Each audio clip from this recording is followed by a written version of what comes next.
Secretos Sefer Hoshea. Oriundo del reino del norte, a quien él llama Israel, Jacob y Efraín. Fue un periodo en decadencia. Hoshea es contemporáneo de Amós.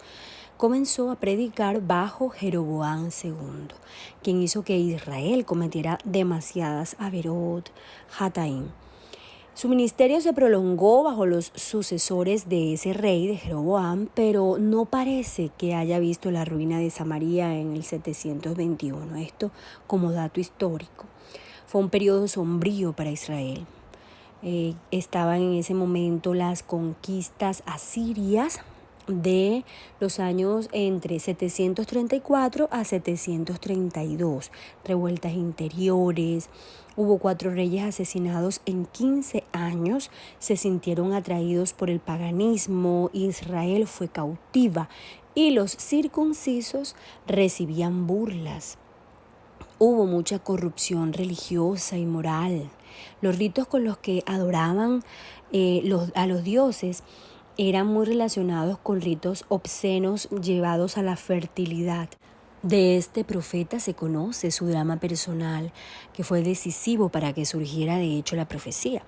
Hoshea o Oseas se había casado con una mujer que amaba y que lo abandonó, pero siguió amándola y la volvió a tomar después de ponerla a prueba. La dolorosa experiencia del profeta se convierte en símbolo de la conducta del Eterno con su pueblo, y la conciencia de este Sot pudo modificar los hechos. Ocupa el primer lugar en la colección de los profetas llamados menores. El texto hebreo es un poco deplorable y hace que algunos pasajes sean inteligibles. Había influencia de los cananeos. La metáfora clave en el Sefer de Hoshea es el matrimonio. Hoshea era hijo de Beeri. Hoshea significa ayuda, liberación, salvación. Se deriva de la raíz de hebreo de Yehoshua. Sefer de Hoshea nos exhorta a examinar nuestra vida, sin duda. La vida misma de Hoshea es la que revela el misterio de los designios de Hashem. Hoshea ha amado y ama todavía a una mujer que no ha respondido a ese amor, más que con la traición. Así ama siempre Hashem a Israel. Una esposa infiel, después de haberla probado, le devolverá las alegrías del primer amor y hará que el amor de su esposa sea inquebrantable e indefectible. Antes de Hoshea se calificaba ya de prostitución el culto que los cananeos daban a sus ídolos, debido a que se calificaba estas prácticas de prostitución sagrada que iban unidas a él. Cuando Israel decidió imitar sus actitudes, se prostituyó igualmente. Oseas es el primero en representar bajo la imagen de la unión conyugal las relaciones entre Hashem y su pueblo, desde la alianza del Sinaí, y en calificar la traición idolátrica de Israel, no solo de prostitución, sino de adulterio. Después de Hoshea, algunos profetas continuaron haciéndolo de la misma manera. Y Ezequiel desarrolla el tema en 2 grandes alegorías. La segunda parte presentará la restauración de Israel como la reconciliación de una esposa infiel, así como de hecho se hace en el nuevo pacto al representar a Yeshua la era mesiánica como era de nupcias, y sobre todo al manifestarse a sí mismo como el esposo, como muestra de la alianza nupcial entre Hashem y su pueblo. Se realiza plenamente en la persona del Mashiach. Saulo de Tarso, y también en Apocalipsis se trata el tema ya como lo había planteado Hoshea. En el Pasuk 2 dice Hashem a Oseas: anda, toma para ti una mujer dada a la prostitución e hijos de prostitución, y esto no porque hayan de nacer de adulterio, sino porque su madre les transmite su naturaleza, a tal madre tales hijos. Hoshea tomó a Gomer, hija de Diblaim, y concibió un hijo. Hashem le dijo: ponle por nombre Israel, porque dentro de poco voy a castigar a la casa de Jehú por la sangre desramada en Yisrael. Yisrael significa Dios siembra y también es el nombre de una residencia de los reyes de Israel. Allí fue donde Jehú mató a la mujer y a los descendientes de Ahab. Acuérdense que eso ya lo estudiamos en Secretos del Cielo. A Jezabel, ¿cierto? Hemos hablado de ella bastante en el canal. Eso está en Sefer Melahim.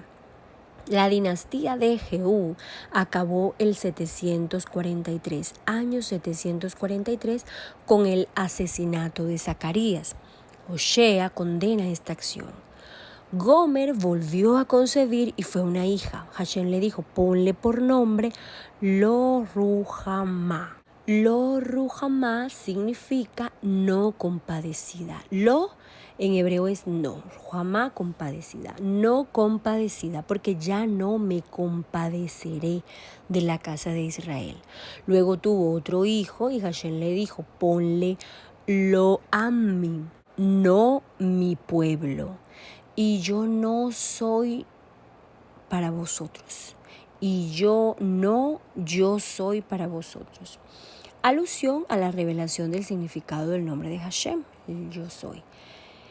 Para Oshea, esta fórmula tiene el sentido de una presencia protectora y salutífera del Hashem, de la alianza. Yo soy corresponde a mi pueblo. No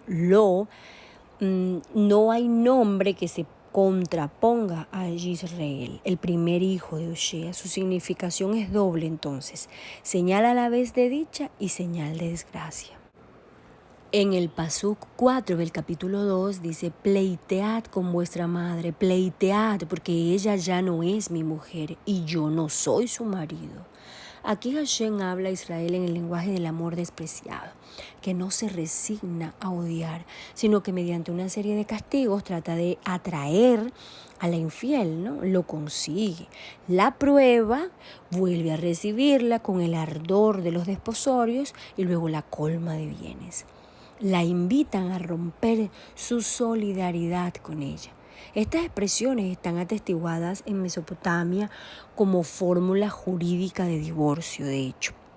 Cuando le dice que quite de su rostro sus prostituciones, que retire de sus pechos sus adulterios, de forma shad, dice esto, se entiende más bien como amuletos, tatuajes y señales de una prostituta, ¿cierto? Por eso yo cerraré su camino con espinos, dice, la cercaré con seto y ya no encontrará sus senderos. ¿Cuáles senderos? Los del árbol de la vida. Por eso, cuando el pueblo de Israel se aleja de Hashem, le es tan difícil encontrar los senderos del árbol de la vida, equilibrar cada sefirá. Porque recordemos que mediante los senderos del árbol de la vida es que podemos retornar a la fuente, hacer teshuvá, retornar al Ein Sof. Los buscará, pero no los hallará. ¿Qué? Los senderos. ¿De qué? Del Etz Hachaim, del árbol de la vida. Acallaré todas sus fiestas, sus Rosh Hodesh, sus Shabbat. Así dice literalmente. Aquí vemos que poder disfrutar de las festividades, de los novilunios y de Shabbat es un mérito que viene de Hashem. Arrasaré sus viñedos e higueras, expresión de la paz, de la tranquilidad, de la comodidad que hubo en los tiempos de Salomón, de Shelomó, según Sefer Melahim, y que volverá a haber en los tiempos mesiánicos. Esa prosperidad que desvía al pueblo de Hashem. Hemos hablado y explicado aquí en Secretos del Cielo que la prueba de la riqueza es peor, más fuerte que la prueba de la pobreza. La visitaré por los días de los Baales cuando suele quemarles incienso, dice, los días de fiesta cultual. En el Pasuk 16 del capítulo 2 dice, por eso voy a seducirla, voy a llevarla al desierto y le hablaré al corazón. Hay que entender esta palabra seducirla en un sentido fuerte. Es la actitud de alguien que aparta a otro del camino. La vida en el desierto durante el Éxodo aparece como un ideal perdido. Israel, todavía joven, no conocía a los dioses extranjeros y seguía fielmente a Hashem, presente en la nube, en el desierto, y ahí en el desierto fue donde Hashem conoció a Israel. Cuando dice, allí le daré sus viñas, convertiré el valle de Acor en puerta de esperanza, y ella responderá allí como en los días de su juventud, como cuando subió del país de Egipto.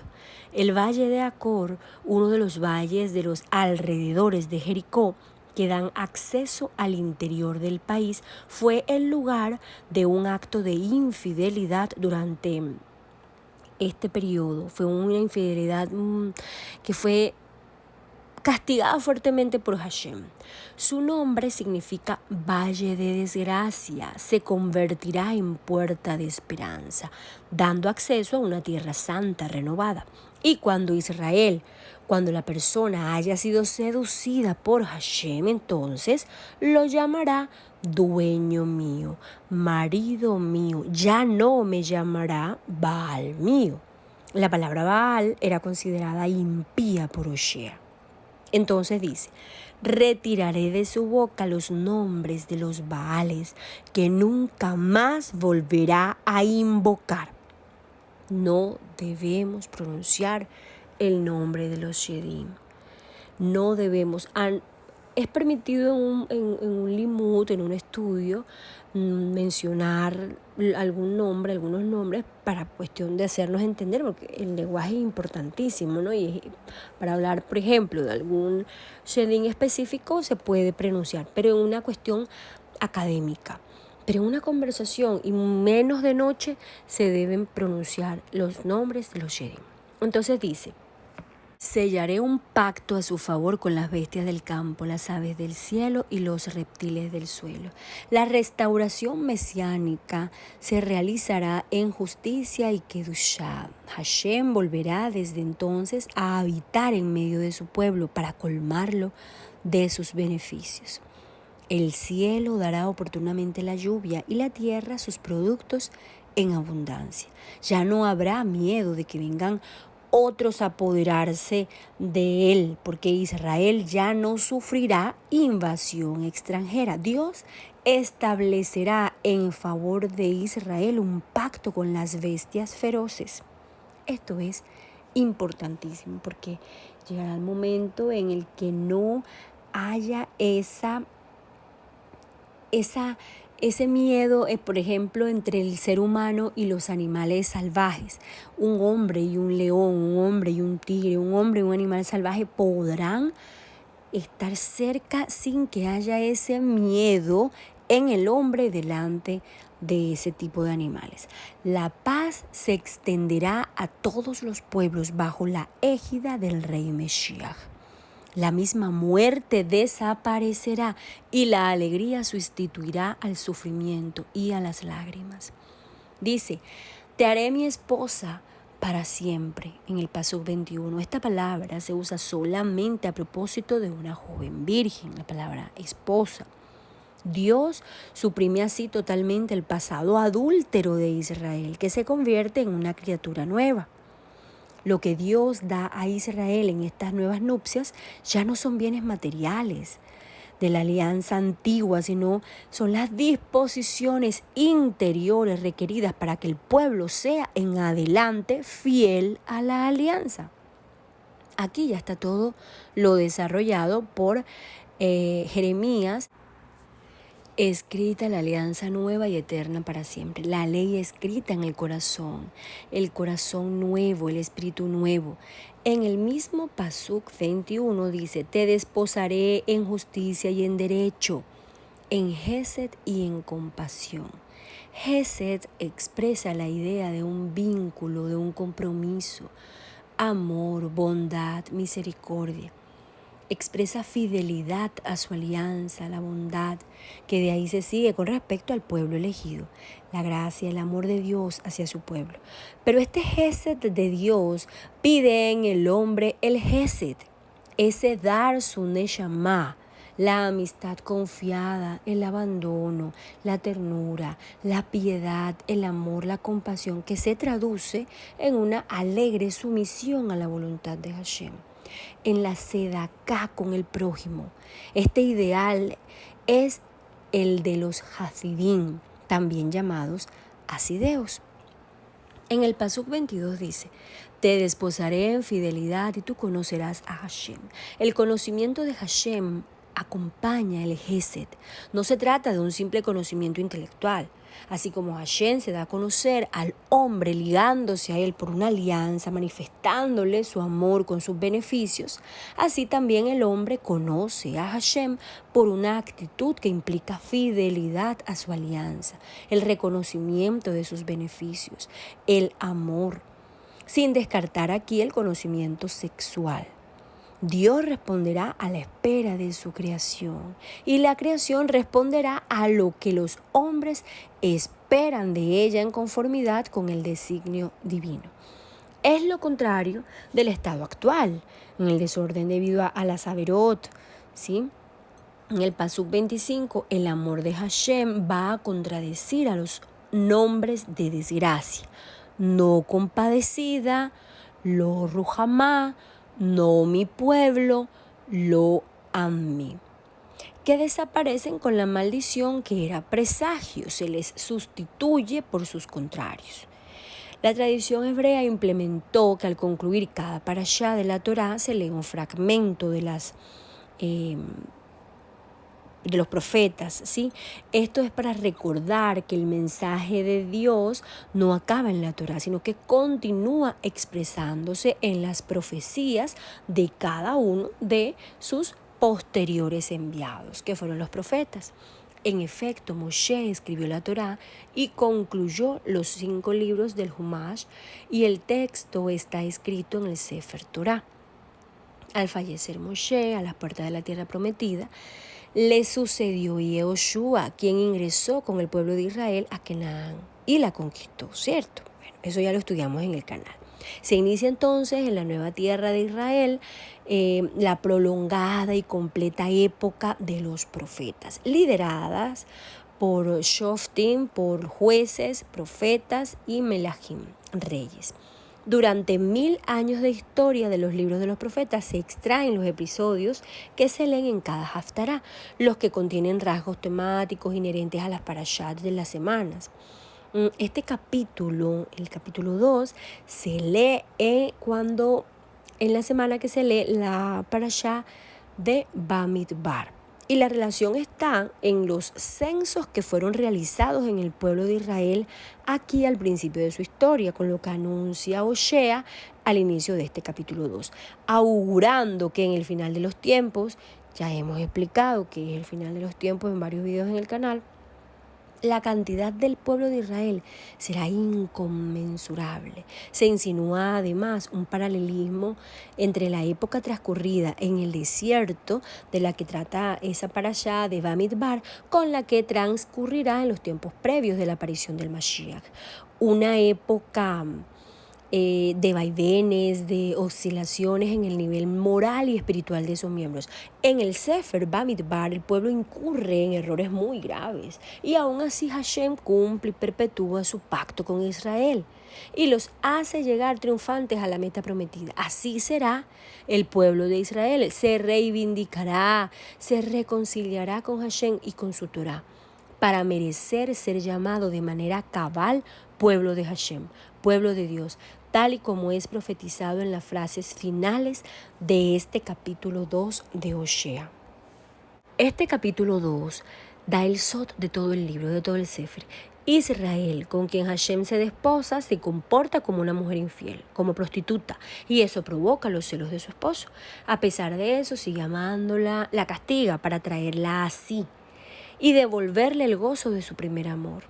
En Oshea se expresa la relación del Eterno con Israel con un lenguaje de matrimonio. El amor de Dios despreciado por su pueblo, salvo un idilio que duró poco en el desierto, Israel responde al amor de Dios con traición. Todo lo que hacemos nosotros, ¿cierto? Se eligen reyes contra la voluntad de Dios, sacerdotes ignorantes que llevan al pueblo a la ruina. Oshea condena las injusticias y las violencias e insiste en la fidelidad religiosa. En Betel, Hashem recibe un culto idolátrico. Se le relaciona con Baal y con Astarte en el culto de los altos, de las colinas. Oshea reclama por qué se le llama Baal como Señor y además argumenta que el bien viene de Dios y no de Baal, que era en ese entonces el Dios que tenían así en esa idolatría plena, el Dios de la fertilidad. El castigo se vino. Fue inevitable, pero Hashem castigó para rectificar. Israel se acuerda entonces cuando era fiel y el Eterno perdona al pueblo arrepentido que hace teshuvá. Eso lo sabemos todos. Esta parte está muy ligada a la función del mal en el mundo. Esa pregunta de por qué existe el mal, para qué existe el mal, cómo es posible que Dios permita esto y aquello. Hay cosas que tienen su razón y el mal tiene su función. Por eso aquí en esta parte Oshea dice y trata de explicar que el castigo se vino, que fue inevitable, pero que ese castigo fue para rectificar. Entonces, cuando Hashem permite el mal, eso que nosotros llamamos mal por la dualidad, por el mundo Bet, hasta por la forma limitada de nuestro lenguaje, tiene su función y es para poder avanzar a un nivel de conciencia superior, para avanzar a conciencia Aleph, para salir de la conciencia Bet, de la dualidad, para rectificar. En el capítulo 3, Oshea vuelve a tomar a la esposa infiel y la pone a prueba. Disponte de nuevo a amar a una mujer que ama a otro y comete adulterio. Sigue tratándose de Gomer, a quien Oshea ha amado y ama todavía, pero que le ha traicionado y sigue traicionándole. La magnanimidad del profeta con la infiel es el símbolo del amor perseverante de Hashem con su pueblo. Así ama Hashem a los hijos de Israel, mientras ellos se vuelven a otros dioses y gustan de las tortas de uva, dice Aníbal Shat. Este pasuk guarda relación con Daniel capítulo 14, pasukim del 5 al 8. Oshea rescata a Gomer de su actual dueño o del santuario del que se ha hecho hieródula. El precio total es poco más o menos el del rescate de una esclava. Un tipo de prueba lo que hace Oshea, ¿sí? Y lo que también hace Hashem, de hecho. Vivirás conmigo mucho tiempo sin prostituirte, ni ser de ningún hombre, tampoco yo me uniré a ti, dice Oshea. Y aquí hay algo, y es que muchas personas, y esto sí que se ve mucho, llevan unos cuantos meses leyendo Torah o algún tiempo corto estudiando secretos del cielo y quieren que se les cumplan todas las verajot de la Sagrada Escritura, todas las promesas. Hashem es claro, tampoco yo me uniré a ti, tampoco yo me uniré a ti. Vivirás conmigo mucho tiempo sin prostituirte, ni ser de ningún hombre, tampoco yo me uniré a ti.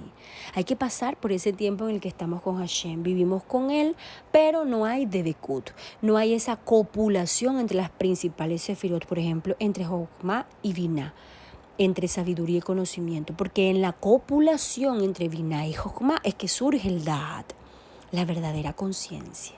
Entonces hay que pasar por ese tiempo, es decir, una persona no puede pretender llegar a ese nivel de conciencia, a tener un Da'at equilibrado, cuando ni siquiera ha habido la copulación entre Jochma y Binah, cuando no ha pasado ese tiempo. No se unirá a Hashem, a la persona, hasta que no haya pasado el tiempo que él considere. En el capítulo 4, Hashem pone pleito a los habitantes de esta tierra, pues no hay fidelidad, ni amor, ni conocimiento de Dios en esta tierra, sino perjurio, mentira, asesinato, robo, adulterio, violencia, sangre y más sangre. Oshea describe la situación actual como el reverso de la situación ideal que será la del pueblo renovado. Habla de una corrupción general primero, pero pues luego sigue contra los sacerdotes. contra los Kohanim. Solo contigo va mi pleito, tropezarás en pleno día y de noche tropezará contigo el profeta y haré perecer a tu madre. Los Kohanim, culpables de ignorancia y de negligencia, de codicia y hasta de bandidaje. Bueno, eso se ve tanto en ese momento como en la actualidad. Y aquí no vamos a hablar de religión específica, todas. En todas las religiones está el Satán, en todas las religiones hay ese tipo de corrupción. En todas se ve todo este tipo de corrupción. En cuanto a lo de haré perecer a tu madre, va porque el principio de la responsabilidad individual sería expresado hasta un siglo más tarde de los escritos de Oshea. En el Pasuk 4 dice: mi pueblo se va muriendo por falta de conocimiento, por haber rechazado el conocimiento. Yo creo que este es el Pasuk culmen de Oshea. ¿Cuántas personas no rechazan los secretos del cielo, la palabra en sí misma? Se habla de prostitución, refiriéndose a la prostitución sagrada de los cultos cananeos de fertilidad. El culto de Israel no es más que idolatría, no es más que desenfreno. Dice: mi pueblo consulta su madero y su palo le instruye. Estas eran y son prácticas adivinatorias con ayuda de objetos sagrados en madera. Hashem advierte a Judá y a Israel: no subas a Bet Aven. Bet Aven significa casa de nada o casa de iniquidad, mote despectivo de Betel, casa de Dios. Los sacerdotes y el rey conducen al pueblo a la ruina. Han sido infieles a Hashem, han engendrado hijos bastardos, pues ahora el Rosh Hodesh les va a devorar sus campos. Esto es porque el día Rosh Hodesh se convertiría en día de castigo para quienes actúan de forma infiel. En el capítulo 6 dice: dispongámonos a conocer, alcancemos el conocimiento de Hashem. Su salida es cierta como la aurora, nos llegará como lluvia temprana, igual que la lluvia tardía que empapa la tierra. Aquí se exhorta a sí mismo a volver a Hashem, pero es una vuelta efímera, sin conversión duradera, ni interior, ni verdadera, más bien superficial, porque yo quiero amor, no sacrificio. Conocimiento de Dios mejor que holocaustos. Aquí se le da importancia al Gesed, al Daat, al amor y al conocimiento, porque yo quiero amor, no sacrificio. Quiero conocimiento de Dios mejor que holocausto. Entonces, se le da importancia al Gesed, amor, y al Daat, conocimiento. Esto es lo que Hashem quiere de nosotros. Que estas dos sefirot, que sin duda son de las más difíciles de equilibrar, necesitamos un compromiso para trabajarlas. El nivel del alma ruach está cuando aumenta el Da'at, cuando aumenta el conocimiento, cuando aumenta la conciencia, y para que aumenta, acabamos de explicar que debe surgir y suceder una copulación entre las sefirot de Jokma y Binah, sabiduría e inteligencia. No se puede operar con todas las sefirot al tiempo. Debemos aprovechar las limitaciones que tenemos. La risa del ignorante en secretos del cielo es la risa de un mono. Y espero se acuerden de mí cuando vean a alguien reírse por cualquier tontería. El amor es la estructura del universo. El conocimiento es amor en otra frecuencia. Esto que les acabo de decir es importante. El amor es la estructura del universo. El conocimiento, el Da'at, es amor en otra frecuencia. ¿Cómo debemos actuar entonces? Vaciarnos para merecer ser llenados. Pero siempre debemos procurar estar vacíos, porque jamás podremos alcanzar el nivel de llenado perfecto. Porque son relevantes estas dos sefirot, Gesed y Da'at. Gesed, por ejemplo, hace que se infle Tiferet. Entonces Tiferet sube y ayuda a llegar a Keter. Gesed mueve todo el sistema del árbol de la vida, del Etz Haim hasta Malhut. El movimiento de Gesed llega a Malhut. La persona crece cuando se focaliza, no cuando se expande. La expansión puede ser un instrumento más bien satánico de destrucción en la mayoría de los casos. Es decir, cuando una persona pretende equilibrar el árbol de la vida, todo, expandirse, ¿no? Bueno, yo tengo que tener aquí un poquito de un equilibrio en Netzach, entonces voy a estar con cuestiones de arte, voy a pensar en qué puedo hacer de arte, en música, en esto yo voy a equilibrar Hot, entonces voy a también a dedicarme a algo que tenga que relación con el lenguaje, la comunicación y a la vez la humildad y todo este asunto. Y voy a no se trata de expandirse, hay que focalizarse, sí, pero sin ser unidimensionales. En el capítulo 7, Efraín se parece a una torta a la que no se le ha dado vuelta, es decir, quemada por un lado, apenas cocida por el otro, la torta no sirve para nada. ¿Qué significa esto? Lo hemos hablado en el canal. No podemos trabajar una sola sefirá. Una persona que trabaja mucho Gesed, a pesar de lo que les estoy diciendo, no es contradicción. Una persona que trabaja mucho el Gesed, la caridad, la sedaká, el amor, la bondad, la misericordia, el rajamim, y cero geburá, cero restricción, cero rigor, cero din, la pisotean, abusan de esa persona, la roban, la engañan, le son infiel, la persona son desleales con esa persona, porque solo se enfoca en el Gesed, porque se vuelve unidimensional. Si bien acabamos de decir que es la sefirá que mueve a todo el Etz Haim, no hemos dicho que debemos ser unidimensionales. Geburá es necesaria, Hot es necesaria, Binah es necesaria. Estas son las sefirot que quedan en la columna izquierda. Binah, Geburá, Hot. Son necesarias, equilibrarlas, trabajarlas. Hay que poner límites. Repito, quiero Gesed, no sacrificio. Quiero Da'at y no holocaustos, dice Hashem. En el capítulo 8 dice, soy como un águila contra la casa de Hashem. Esta es la imagen de la desgracia. Continúa diciendo, porque han quebrantado mi alianza y han sido rebeldes a mi ley. Este paralelismo estrecho, sinonímico entre alianza y ley, está en la tradición eloísta, deuteronomista y sacerdotal. Aquí hay un sol fundamental y es, cuando se rechaza el bien, el enemigo persigue al pueblo de Israel. ¿Cómo qué? Un ejemplo.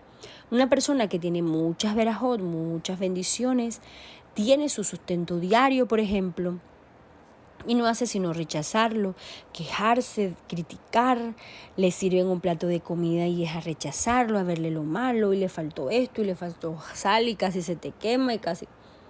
Pues el enemigo lo perseguirá. ¿Cuál enemigo? El hambre, la carencia, la enfermedad. Aquí en el capítulo 8, cuando habla de amores, no se refiere a las divinidades cananeas, como anteriormente, sino a las potencias extranjeras. Pero se mantiene la referencia a la alianza con Hashem para considerar estas relaciones con las potencias paganas como un adulterio, tanto porque favorecían el culto de los dioses de esos pueblos, como porque significaban una falta de confianza en Hashem. En el capítulo 9 viene aquí el triste destierro. Se considera a los bienes de la tierra como el salario de las prostituciones de Israel, porque el pueblo ve en ellos el resultado del culto que da a los Baales con sus prácticas inmorales. Israel tendrá que irse, no estará en su tierra para disfrutar de ellos, además porque serán deportados, y esos bienes los comerán otros. En el destierro no será posible abstenerse de alimentos impuros. El destierro haría imposible además la ofrenda de las primicias en el templo. En el capítulo 10 nos habla de la destrucción de los emblemas idolátricos de Israel. Dice, su corazón está dividido. La Sefirá Tiferet, que es representada por el corazón cuando no está en equilibrio, está dividida. Por un lado cae el alma en idolatría y por otro ansía ascender a Keter, al rey. Pero dice, no tenemos rey porque no hemos temido a Hashem. Israel finge estar adherido a Hashem cuando de hecho está con los Baales. La inestabilidad del poder y la tutela asiria quitan toda eficacia de la institución real. Lo que florece es la perversión del juicio derecho convertido en planta venenosa. El árbol del conocimiento del bien y del mal, los juicios de valor, además pervertidos, corrompidos, ¿sí? Sembrad justicia, Geburá, cosechad amor, Gesed. Es tiempo de buscar a Hashem por haber confiado en tus caminos, dice, es decir, ir en el árbol de la vida de izquierda en izquierda, sabiendo que la columna central del árbol es la que debemos transitar sin dejar de pasar por la sefirot de derecha e izquierda en una oscilación pero corta, aprender a pasar de una sefirá a otra de forma casi instantánea. Capítulo 11, Hashem va a vengar su amor despreciado. Este capítulo guarda un estrecho paralelismo con el comienzo de Oshea. Después de la analogía del amor conyugal despreciado, viene ahora la del amor paterno no reconocido. Se puede advertir, sin embargo, que ya en los primeros 3 capítulos del libro los hijos estaban estrechamente vinculados a la madre y que desde el mismo comienzo aparecen unidas las dos perspectivas. Aquí sucede el primer testimonio, el amor de Dios como causa de la elección de Israel.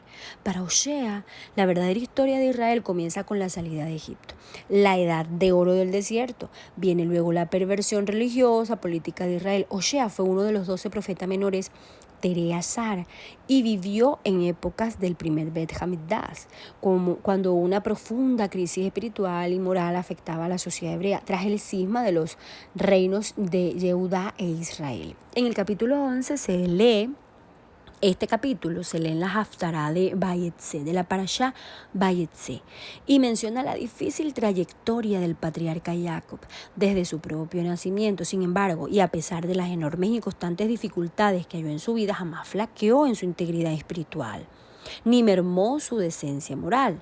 Entonces el profeta Oshea transmite al pueblo el reclamo de Dios por su mala conducta y les advierte sus consecuencias.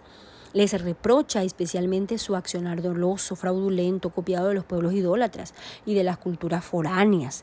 Los exhorta a regresar al camino de Hashem, a la Teshuvá y la conducta trazada por el patriarca Jacob. Acusa a Oshea a los ricos de la sociedad de haber logrado sus fortunas mediante trampas y les impele a reflexionar y a enmendarse. En el capítulo 12 se entremezclan la exposición de hechos contemporáneos y el recuerdo de algunos episodios de la vida de los patriarcas. Para el profeta y sus contemporáneos, el conjunto de las generaciones sucesivas salidas de los patriarcas era como una sola persona. El patriarca Segulá, en cierto modo, viviendo en sus descendientes, ellos estaban ya presentes en él. Aquí leemos Hashem, el aceite como un bien material de intercambio en las celebraciones y alianzas. Lo mismo que ocurre con el alma cuando está de aquí para allá siguiendo idolatrías, sella alianza con cada una de esos baales, de esos shedim, y termina quedándose con alguno, ya sea la ira, la gula, la lujuria, la codicia. Vienen unas perspectivas de reconciliación y dice: hablaré a los profetas, yo mismo multiplicaré las visiones. Las visiones son una señal del favor de Dios. Así, lo que usted vea sean shedim. Así lo que en las visiones usted vea sea algún shedim, esas visiones son señal del favor de Hashem. Mucho cuidado con esto. Si el Eterno permite que usted tenga una visión del mal, de un shedim o de cualquier otro ser espiritual, pero negativo, es señal del favor de Dios. No es para que usted tiemble, es para que usted investigue, estudie qué vio, por qué lo vio, cuándo lo vio, que ate cabos, que use su conciencia Aleph, con la que siempre hago ese énfasis de que usemos. Viene luego, en el capítulo 13, a hablarnos del castigo de la idolatría, castigo de la ingratitud. Yo soy el Señor tu Dios que consolida el cielo y asienta la tierra. Mis manos crearon todo el ejército del cielo y no te lo he mostrado para que marches en pos de él. Yo te hice subir del país de Egipto. Todo el ejército del cielo, sin duda, Shedim, Malachim y demás seres espirituales, porque no solamente son Shedim y Malachim, esto lo vamos a aprender, yo sé que sí, de una forma bien profunda, más adelante los explicaré. y no te lo he mostrado para que marches en pos de él, dice. Es decir, si usted tiene una visión, siempre procurar saber qué vio, si fue un rujín, un malajín, un shedín, un hashmalín, un querubín, un serafín, y si es posible, cuál de ellos, porque estos no son nombres.